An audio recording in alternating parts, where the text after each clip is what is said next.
ਸਤਿ ਸ੍ਰੀ ਅਕਾਲ ਸਾਰੇ ਵਿਦਿਆਰਥੀਆਂ ਨੂੰ ਤੁਹਾਡਾ ਸਵਾਗਤ ਕੀਤਾ ਜਾਂਦਾ ਹੈ ਤੁਹਾਡੇ ਆਪਣੇ YouTube ਚੈਨਲ ਪਰਿੰਦਰ ਐਜੂਕੇਸ਼ਨ ਵਿੱਚ। ਅੱਜ ਅਸੀਂ ਵਰਲਡ ਹਿਸਟਰੀ ਦਾ ਬਹੁਤ ਹੀ ਮਹੱਤਵਪੂਰਨ ਟੌਪਿਕ ਦੂਜੇ ਵਿਸ਼ਵ ਯੁੱਧ ਬਾਰੇ ਪੜ੍ਹਾਂਗੇ। ਤਾਂ ਵੀਡੀਓ ਸ਼ੁਰੂ ਕਰਦੇ ਹਾਂ। ਦੂਜੇ ਵਿਸ਼ਵ ਯੁੱਧ ਸਮੇਂ ਜਿਹੜਾ ਸੰਸਾਰ ਸੀ ਉਹ ਦੋ ਗੁੱਟਾਂ ਦੇ ਵਿੱਚ ਵੰਡਿਆ ਗਿਆ ਸੀ, ਮਿੱਤਰ ਰਾਸ਼ਟਰ ਤੇ ਧੁਰੀ ਰਾਸ਼ਟਰ। ਮਿੱਤਰ ਰਾਸ਼ਟਰ ਦੇ ਵਿੱਚ ਜਿਹੜੇ ਮੁੱਖ ਤੌਰ 'ਤੇ ਸ਼ਾਮਲ ਦੇਸ਼ ਸੀ ਉਹ ਸੀ ਸੋਵੀਅਤ ਸੰਘ, ਅਮਰੀਕਾ, ਇੰਗਲੈਂਡ, ਚੀਨ ਤੇ ਫਰਾਂਸ ਤੇ ਪੋਲੈਂਡ। ਦੂਜੇ ਵਿਸ਼ਵ ਯੁੱਧ ਸਮੇਂ ਜਿਹੜਾ ਸੋਵੀਅਤ ਸੰਘ ਰੂਸ ਆ ਉਹਦੀ ਸੈਨਾ ਦੀ ਅਗਵਾਈ ਸੀ ਜਿਹੜਾ ਜੋਸਿਫ ਸਟਾਲਿਨ ਕਰ ਰਿਹਾ ਸੀ, ਜਿਹੜਾ ਸੋਵੀਅਤ ਯੂਨੀਅਨ ਦੇ ਮੰਤਰੀ ਮੰਡਲ ਦਾ ਚੇਅਰਮੈਨ ਸੀ। ਯਾਨੀ ਕਿ ਜਿੰਨੇ ਵੀ ਆਰਡਰ ਦਿੱਤੇ ਜਾਂਦੇ ਸੀ ਇਸ ਦੁਆਰਾ ਦਿੱਤੇ ਜਾਂਦੇ ਸੀਗੇ। ਅਮਰੀਕਾ ਦੇ ਵਿੱਚ ਜਿਹੜਾ ਆਰਡਰ ਸੀਗਾ ਉਹ ਰਾਸ਼ਟਰਪਤੀ ਫਰੈਂਕਲਿਨ ਡੀ ਰੂਜ਼ਵੈਲਟ ਦੁਆਰਾ ਦਿੱਤਾ ਜਾਂਦਾ ਸੀ। ਤੇ ਇੰਗਲੈਂਡ ਦੀ ਜਿਹੜੀ ਸੈਨਾ ਸੀ ਉਹ ਪ੍ਰਧਾਨ ਮੰਤਰੀ ਵਿੰਸਟਨ ਚਰਚਿਲ ਦੇ ਜਿਹੜੇ ਆਦੇਸ਼ਾਂ 'ਤੇ ਕੰਮ ਕਰਦੀ ਸੀ। ਜਿਹੜਾ ਚੀਨ ਦਾ ਮਹੱਤਵਪੂਰਨ ਨੇਤਾ ਸੀ ਉਹ ਸੀ ਚਿਆਂਗ ਕੇ ਸ਼ੇਕ। ਇਹ ਚੀਨ ਦੇ ਗਣਤੰਤਰ ਦੀ ਰਾਸ਼ਟਰ ਸਰਕਾਰ ਦਾ ਚੇਅਰਮੈਨ ਸੀਗਾ। ਜਿਹੜੇ ਦੂਜੇ ਵਿਸ਼ਵ ਯੁੱਧ ਸਮੇਂ ਇਹਨਾਂ ਦੇਸ਼ਾਂ ਦੇ ਜਿਹੜੇ ਲੀਡਰ ਸੀ ਮਹੱਤਵਪੂਰਨ, ਉਹਨਾਂ ਦੇ ਨਾਂ ਸਾਨੂੰ ਐਗਜ਼ਾਮ ਦੇ ਵਿੱਚ ਪੁੱਛੇ ਜਾ ਸਕਦੇ ਨੇ, ਇਹਨਾਂ ਨੂੰ ਧਿਆਨ ਦੇ ਵਿੱਚ ਰੱਖਣਾ। ਦੂਜੇ ਪਾਸੇ ਗੱਲ ਕਰਦੇ ਹਾਂ ਆਪਾਂ ਧੁਰੀ ਰਾਸ਼ਟਰ ਦੀ। ਇਹਦੇ ਵਿੱਚ ਜਿਹੜੇ ਮੁੱਖ ਤੌਰ 'ਤੇ ਦੇਸ਼ ਸ਼ਾਮਲ ਸੀ ਉਹ ਸੀ ਜਰਮਨੀ, ਇਟਲੀ ਤੇ ਜਾਪਾਨ।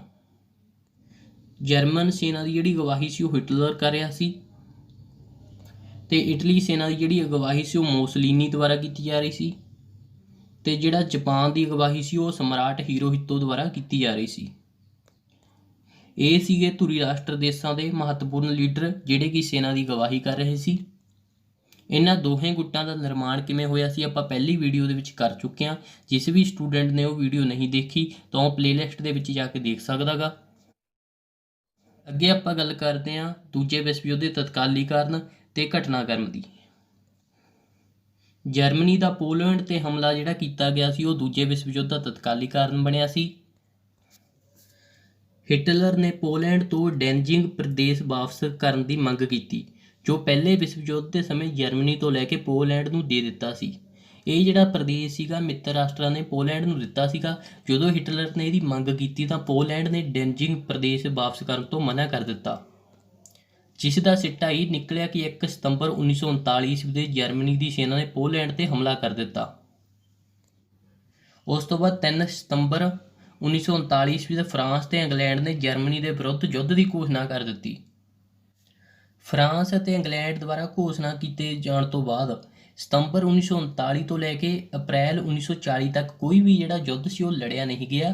ਇਸੇ ਕਰਕੇ ਜਿਹੜਾ ਇਹ ਸਮਾਂ ਸੀ ਇਸ ਨੂੰ ਨਕਲੀ ਯੁੱਧ ਦਾ ਨਾਂ ਦਿੱਤਾ ਗਿਆ। ਧਿਆਨ ਦੇ ਵਿੱਚ ਰੱਖਣਾ ਇਹ ਸਮਾਂ ਤੁਹਾਨੂੰ ਪੁੱਛਿਆ ਜਾ ਸਕਦਾ। ਇਸ ਤੋਂ ਬਾਅਦ ਜਰਮਨੀ ਆਪਣੀ ਅਗਲੀ ਕਾਰਵਾਈ ਕਰਦਾ ਤੇ 9 ਅਪ੍ਰੈਲ 1940 ਨੂੰ ਜਰਮਨੀ ਨੇ ਨਾਰਵੇ ਤੇ ਡੈਨਮਾਰਕ ਉੱਤੇ ਹਮਲਾ ਕੀਤਾ ਤੇ ਦੋਹਾਂ ਪ੍ਰਦੇਸ਼ਾਂ ਨੂੰ 3 ਹਫ਼ਤਿਆਂ ਦੇ ਵਿੱਚ ਜਿੱਤ ਲਿਆ। ਅਗਲੀ ਘਟਨਾ ਹੈਗੀ ਹੈ ਜਰਮਨੀ ਦੁਆਰਾ ਫਰਾਂਸ ਉੱਤੇ ਹਮਲਾ। ਫਿਰ ਜਰਮਨੀ ਸੀ ਜਿਹੜਾ ਉਹ ਫਰਾਂਸ ਉੱਤੇ ਹਮਲਾ ਕਰਦਾ ਤੇ 14 ਜੂਨ 1940 ਨੂੰ ਪੈਰਿਸ ਉੱਤੇ ਇਹ ਅਧਿਕਾਰ ਕਰ ਲੈਂਦਾ।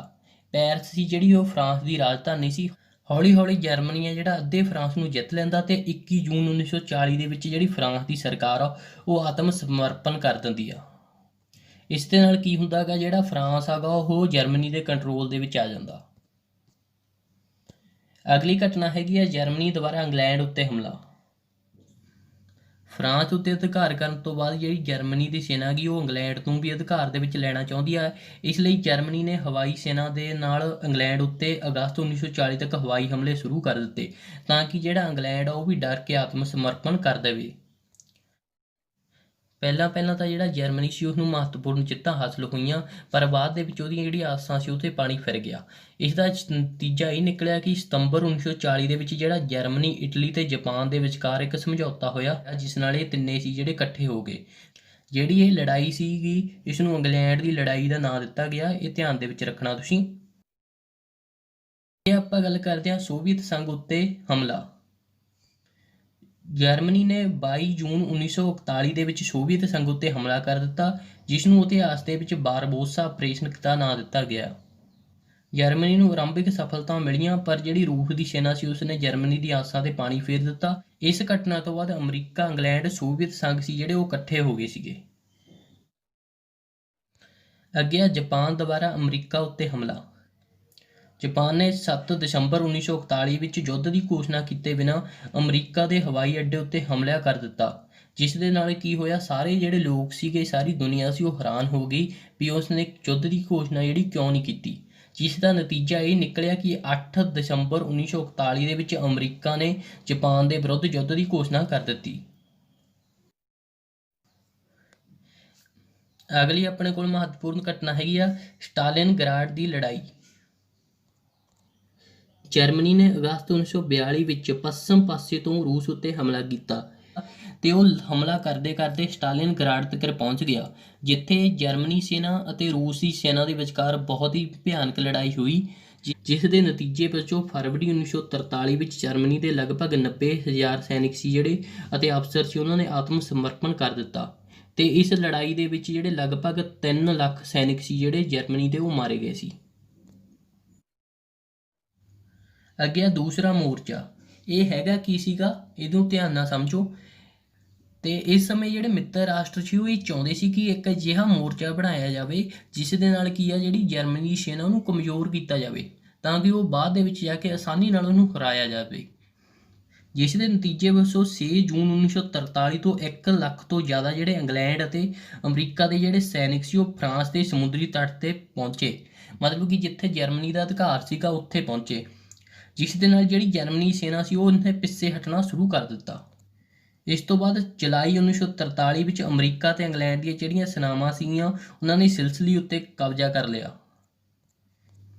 ਜਿਸ ਦੇ ਨਤੀਜੇ ਵਜੋਂ ਇਟਲੀ ਦੀ ਜਿਹੜੀ ਜਨਤਾ ਸੀ ਉਹ ਮੋਸਲੀਨੀ ਦੇ ਵਿਰੁੱਧ ਹੋ ਗਈ ਤੇ ਉਸ ਨੂੰ ਗ੍ਰਿਫਤਾਰ ਕਰਕੇ ਇਟਲੀ ਦੇ ਵਿੱਚ ਇੱਕ ਨਵੀਂ ਸਰਕਾਰ ਬਣਾਈ ਗਈ। ਇਸ ਤੋਂ ਇਲਾਵਾ ਰੂਸ ਨੇ ਜਰਮਨੀ ਦੇ ਜਿਹੜੇ ਜਿੱਤੇ ਹੋਏ ਪ੍ਰਦੇਸ਼ ਸੀ ਚੈਕੋਸਲੋਵਾਕੀਆ ਤੇ ਰੋਮਾਨੀਆ ਉਸ ਤੋਂ ਖੋਹ ਲਏ। ਅੱਗੇ ਯੂਰਪ ਵਿੱਚ ਯੁੱਧ ਦਾ ਅੰਤ।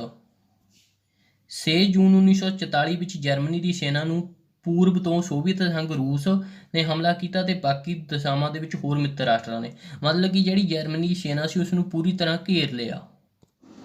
ਇਸ ਤੋਂ ਬਾਅਦ 30 ਅਪ੍ਰੈਲ 1945 ਵਿੱਚ ਰੂਸੀ ਸੈਨਾ ਨੇ ਬਰਲਿਨ ਵਿੱਚ ਪ੍ਰਵੇਸ਼ ਕੀਤਾ। ਜਿਹੜੀ ਬਰਲਿਨ ਸੀ ਉਹ ਜਰਮਨੀ ਦੀ ਰਾਜਧਾਨੀ ਸੀ। ਉਸੇ ਦਿਨ ਜਿਹੜਾ ਹਿਟਲਰ ਆ ਸਵੇਰ ਦੇ ਸਮੇਂ ਆਤਮ ਹੱਤਿਆ ਕਰ ਲੈਂਦਾ, ਜਿਸ ਦੇ ਨਤੀਜੇ ਵਜੋਂ 7 ਮਈ ਨੂੰ ਜਿਹੜਾ ਜਰਮਨੀ ਉਹ ਬਿਨਾਂ ਕਿਸੇ ਸ਼ਰਤ ਤੋਂ ਆਤਮ ਸਮਰਪਣ ਕਰ ਦਿੰਦਾ। ਇਸ ਤਰ੍ਹਾਂ ਯੂਰਪ ਦੇ ਵਿੱਚ ਜਿਹੜਾ ਯੁੱਧ ਆ ਉਹਦਾ ਅੰਤ ਹੋ ਜਾਂਦਾ।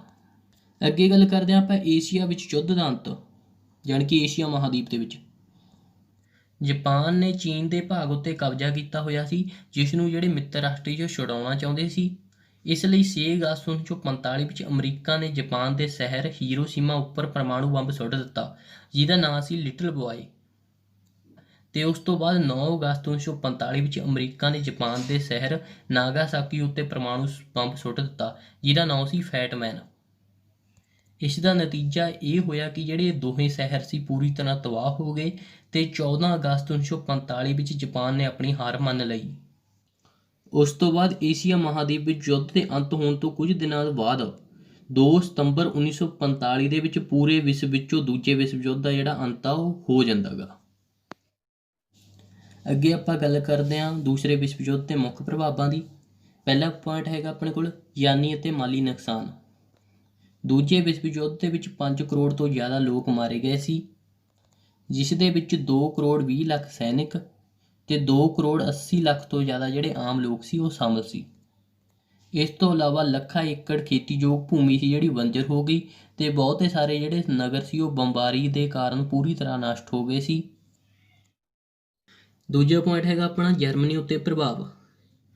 ਦੂਸਰੇ ਵਿਸ਼ਵ ਯੁੱਧ ਤੋਂ ਬਾਅਦ ਜਰਮਨੀ ਤੋਂ ਉਹ ਸਾਰੇ ਪ੍ਰਦੇਸ਼ ਖੋਹ ਲੈ ਗਏ ਜੋ ਉਸਨੇ ਹੋਰਾਂ ਦੇਸ਼ਾਂ ਤੋਂ ਜਿੱਤੇ ਸੀ। ਬਾਕੀ ਜਰਮਨੀ ਦੇ 4 ਹਿੱਸੇ ਅਮਰੀਕਾ, ਇੰਗਲੈਂਡ, ਸੋਵੀਅਤ ਸੰਘ ਤੇ ਫਰਾਂਸ ਦੇ ਵਿੱਚ ਵੰਡ ਦਿੱਤਾ ਗਿਆ। ਜਾਣੀ ਕਿ ਜਿਹੜਾ ਜਰਮਨੀ ਸੀ ਉਹਨੂੰ 4 ਹਿੱਸਿਆਂ ਦੇ ਵਿੱਚ ਵੰਡ ਦਿੱਤਾ ਗਿਆ ਸੀ। 4 ਹਿੱਸੇ ਜਿਹੜੇ ਅਮਰੀਕਾ, ਇੰਗਲੈਂਡ, ਸੋਵੀਅਤ ਸੰਘ ਤੇ ਫਰਾਂਸ ਨੂੰ ਦੇ ਦਿੱਤੇ ਗਏ ਸੀ। ਅੱਗੇ ਇਟਲੀ ਉੱਤੇ ਪ੍ਰਭਾਵ। ਦੂਜੇ ਵਿਸ਼ਵ ਯੁੱਧ ਤੋਂ ਬਾਅਦ ਇਟਲੀ ਤੋਂ ਅਫਰੀਕੀ ਬਸਤੀਆਂ ਜਿਵੇਂ ਲੀਬੀਆ, ਇਥੋਪੀਆ, ਸੋਮਾਲੀਲੈਂਡ ਆਦਿ ਜਿਹੜੀਆਂ ਬਸਤੀਆਂ ਸੀ ਉਹ ਖੋਹ ਲਈਆਂ ਗਈਆਂ ਅਤੇ ਇਟਲੀ ਨੂੰ ਕੁਝ ਪ੍ਰਦੇਸ਼ ਸੀ ਜਿਹੜੇ ਉਹ ਫਰਾਂਸ ਨੂੰ ਦੇਣੇ ਪਏ। ਅੱਗੇ ਦੇਖਦੇ ਆਪਾਂ ਜਾਪਾਨ ਉੱਤੇ ਪ੍ਰਭਾਵ। ਅਮਰੀਕਾ ਦੁਆਰਾ ਹੀਰੋਸ਼ੀਮਾ ਅਤੇ ਨਾਗਾਸਾਕੀ ਉੱਤੇ ਬੰਬ ਸੁੱਟਣ ਨਾਲ ਜਾਪਾਨ ਦੇ ਦੋਵੇਂ ਸ਼ਹਿਰ ਬੁਰੀ ਤਰ੍ਹਾਂ ਨਸ਼ਟ ਹੋ ਗਏ ਦੂਜੇ ਵਿਸ਼ਵ ਯੁੱਧ ਤੋਂ ਬਾਅਦ ਮਿੱਤਰ ਰਾਸ਼ਟਰਾਂ ਨੇ ਜਾਪਾਨ ਤੋਂ ਉਹ ਸਾਰੇ ਪ੍ਰਦੇਸ਼ ਜਿੱਤੇ ਹੋਏ ਪ੍ਰਦੇਸ਼ ਖੋਹ ਲਏ ਜਿਹੜੇ ਜਾਪਾਨ ਨੇ ਹੋਰਾਂ ਦੇਸ਼ਾਂ ਤੋਂ ਜਿੱਤੇ ਸੀ। ਅੱਗੇ ਆਪਾਂ ਦੇਖਦੇ ਹਾਂ ਸੰਯੁਕਤ ਰਾਜ ਅਮਰੀਕਾ ਉੱਤੇ ਪ੍ਰਭਾਵ। ਦੂਜੇ ਵਿਸ਼ਵ ਯੁੱਧ ਤੋਂ ਬਾਅਦ ਅਮਰੀਕਾ ਵਿਸ਼ਵ ਦੀ ਮਹਾਨ ਸ਼ਕਤੀ ਦੇ ਰੂਪ ਵਿੱਚ ਉੱਭਰ ਕੇ ਸਾਹਮਣੇ ਆਇਆ। ਉਸ ਦੁਆਰਾ ਕੀਤੇ ਗਏ ਪ੍ਰਮਾਣੂ ਬੰਬਾਂ ਦੀ ਵਰਤੋਂ ਕਾਰਨ ਉਸ ਨੂੰ ਵਿਸ਼ਵ ਵਿੱਚ ਸਰਵਉੱਚ ਸੈਨਿਕ ਸ਼ਕਤੀ ਹੋਣ ਦਾ ਪ੍ਰਮਾਣ ਦਿੱਤਾ। ਅਗਲਾ ਪੁਆਇੰਟ ਹੈਗਾ ਰੂਸ ਦੀ ਸ਼ਕਤੀ ਵਿੱਚ ਵਾਧਾ। ਦੂਜੇ ਵਿਸ਼ਵ ਯੁੱਧ ਵਿੱਚ ਰੂਸ ਦੀ ਸੈਨਾ ਬਹੁਤ ਬਹਾਦਰੀ ਨਾਲ ਲੜੀ ਸੀ ਅਤੇ ਜਰਮਨੀ ਤੋਂ ਉਹ ਸਾਰੇ ਪ੍ਰਦੇਸ਼ ਖੋਹ ਲਏ ਸੀ ਜਿਨ੍ਹਾਂ ਉੱਤੇ ਜਰਮਨੀ ਦਾ ਅਧਿਕਾਰ ਸੀ। ਰੂਸ ਸੀ ਜਿਹੜਾ ਉਹ ਦੂਜੇ ਵਿਸ਼ਵ ਯੁੱਧ ਦੇ ਵਿੱਚ ਜਰਮਨੀ ਦੀ ਹਾਰ ਦਾ ਜਿਹੜਾ ਮੁੱਖ ਕਾਰਨ ਬਣਿਆ ਸੀ। ਅੱਗੇ ਪ੍ਰਮਾਣੂ ਬੰਬਾਂ ਦੀ ਦੌੜ ਵਿੱਚ ਵਾਧਾ। ਦੂਜੇ ਵਿਸ਼ਵ ਯੁੱਧ ਤੋਂ ਬਾਅਦ ਹਰੇਕ ਦੇਸ਼ ਹੀ ਆਪਣੇ ਆਪ ਨੂੰ ਸ਼ਕਤੀਸ਼ਾਲੀ ਬਣਾਉਣਾ ਚਾਹੁੰਦਾ ਸੀ, ਇਸ ਲਈ ਹਰੇਕ ਦੇਸ਼ ਸੀ ਜਿਹੜਾ ਉਹ ਪ੍ਰਮਾਣੂ ਬੰਬਾਂ ਦੀ ਦੌੜ ਦੇ ਵਿੱਚ ਸ਼ਾਮਿਲ ਹੋ ਗਿਆ। ਅਗਲਾ ਮਹੱਤਵਪੂਰਨ ਪ੍ਰਭਾਵ ਆ ਸੰਯੁਕਤ ਰਾਸ਼ਟਰ ਸੰਘ ਜਾਣੀ ਕਿ UN ਦੀ ਸਥਾਪਨਾ। ਦੂਜੇ ਵਿਸ਼ਵ ਯੁੱਧ ਦੇ ਭਿਆਨਕ ਨਤੀਜੇ ਨਿਕਲਣ ਕਾਰਨ ਹਰੇਕ ਦੇਸ਼ ਵਿਸ਼ਵ ਸ਼ਾਂਤੀ ਉੱਤੇ ਜ਼ੋਰ ਦੇਣ ਲੱਗਾ। ਵਿਸ਼ਵ ਸ਼ਾਂਤੀ ਬਣਾਈ ਰੱਖਣ ਲਈ ਇੱਕ ਸੰਸਥਾ ਬਣਾਈ ਗਈ ਜਿਹਦਾ ਨਾਮ ਸੀ UN ਸੰਯੁਕਤ ਰਾਸ਼ਟਰ ਸੰਘ। ਇਹਦੀ ਜਿਹੜੀ ਸਥਾਪਨਾ ਸੀ ਉਹ 24 ਅਕਤੂਬਰ 1945 ਦੇ ਵਿੱਚ ਕੀਤੀ ਗਈ। ਇਹ ਸੀ ਦੂਜੇ ਵਿਸ਼ਵ ਯੁੱਧ ਦੇ ਮਹੱਤਵਪੂਰਨ ਪ੍ਰਭਾਵ। ਇਸ ਤੋਂ ਪਹਿਲਾਂ ਅਸੀਂ ਫਸਟ ਵਰਲਡ ਵਾਰ ਦੀ ਜਿਹੜੀ ਵੀਡੀਓ ਸਾਡੇ ਚੈਨਲ 'ਤੇ ਅਪਲੋਡ ਆ ਅਤੇ ਇਸ ਵੀਡੀਓ ਦਾ ਵੀ ਜਿਹੜਾ ਫਸਟ ਪਾਰਟ ਆ ਤੁਸੀਂ ਪਲੇਲਿਸਟ ਦੇ ਵਿੱਚ ਜਾ ਕੇ ਦੇਖ ਸਕਦੇ ਹੋ। ਜੇਕਰ ਤੁਹਾਨੂੰ ਇਹ ਵੀਡੀਓ ਵਧੀਆ ਲੱਗੀ, ਵੀਡੀਓ ਨੂੰ ਵੱਧ ਤੋਂ ਵੱਧ ਲਾਈਕ, ਸ਼ੇਅਰ ਅਤੇ ਕਮੈਂਟ ਕਰਕੇ ਜ਼ਰੂਰ ਦੱਸੋ। ਹੋਰ ਵੀਡੀਓ ਦੇ ਲਈ ਮੇਰੇ ਚੈਨਲ ਨੂੰ ਸਬਸਕ੍ਰਾਈਬ ਜ਼ਰੂਰ ਕਰੋ। ਧੰਨਵਾਦ ਜੀ।